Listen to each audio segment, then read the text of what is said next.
বাবারি বাবারি বাবারি কি করে বাবারি কি ঠান্ডা পড়লো। আমি এবারে দেবদা আমার পুরো প্ল্যানটা ভেস্তে দিয়েছিল। এবার কে ভেস্তাবে?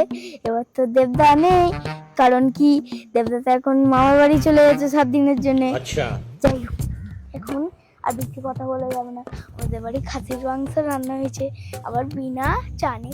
अबे साले তাড়াতাড়ি চানটা করে নি। এখানে কেউ চান করে? क्या बोलूं मैं इस पे? বাবা কি ঠান্ডা! लाइफ में कुछ अच्छा करो यार, এখানে চান করা যায় না। ऐसा मत करो मेरी जान। বাবা, বাবা, আর চান করবো না। তাহলে মতন আমার চান হয়ে গেল। মা, তুই ভুলে গেছিস না দেবদা মামার বাড়ি গেছে? কি হয়েছে তোর? কৃষ্ণ কাকাই তো বাড়িতে আছে।